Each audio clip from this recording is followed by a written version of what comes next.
You said once in a talk soon after October 7th, 2023, that every settler colonial project has a metropole, and that part of the war in Algeria was won in Paris, and that the metropole for Israel is not Tel Aviv, it's New York and Washington, and that's where the war has to be won. And Europe. And Europe. It has always been North America, Europe, and the white settler colonies. Those were the backbone of this project. Financially, in terms of where the Zionist movement was established, it was established in Basel. It got its funding mainly from Europe and the United States. And that's been true to the present day. Of course, the United States took over from the European powers after World War II, as it took over the global role of the old colonial powers. And that is, I agree, in fact, where an important element of the struggle has to take place.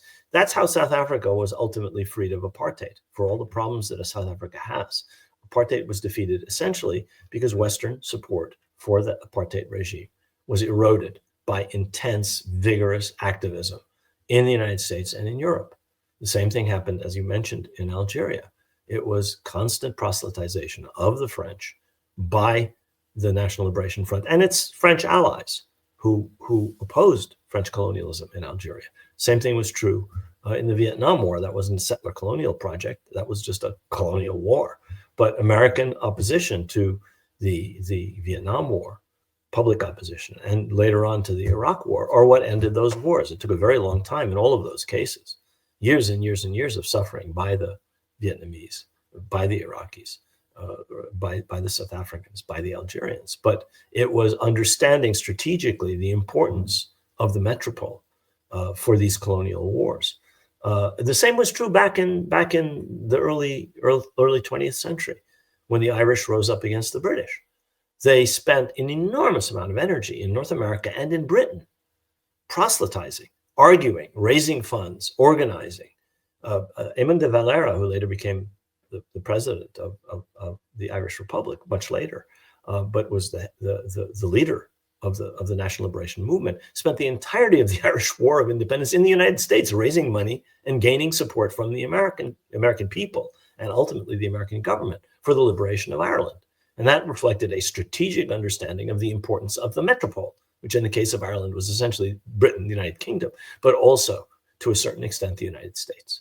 Because of the balance of power after World War I, Britain depended on the United States. And if he was able to win over people in the United States, in Boston and New York and Philadelphia and so on, he could win over the US government, and that could put pressure on the British. And that's what happened. So I think that's a key here. The pressure has to be put, which is why the blind support for Israel necessitates shutting down any opposition in the United States. They cannot have this. They haven't an argument. They haven't a leg to stand on anymore. How do you justify starving children? How do you justify the number of amputees in the Gaza Strip? How do you justify destroying every single university in the Gaza Strip? There's no justification. There's no argument. You could argue back in October, well, this is a response to a terrorist attack. That carried some weight at the time. It has carried no weight whatsoever for the last 20 or 18 or 16 months. And so in the absence of any possible argument, they basically have to repress. And that's what they are doing through the organs of government, through the institutions like the Board of Trustees of Columbia and Harvard and all these other universities that are kowtowing to Trump, whether it's Columbia, which is actually paid or is willing to pay the money that the Trump administration is asking, or whether it's Harvard, which has not yet come to terms with the administration, but already in anticipatory obedience, fired the two people who run its Middle East Center, shut down an agreement that they had with Birzeit University in the West Bank, and closed down a program on Palestine in their divinity school. So even before they were faced with demands from the Trump administration, they'd already done what they wanted, or some of what they wanted. It wasn't enough, and they will be asked to do more. And Columbia has been asked to do much, much more. But Harvard has already accepted the IHRA definition of anti-Semitism.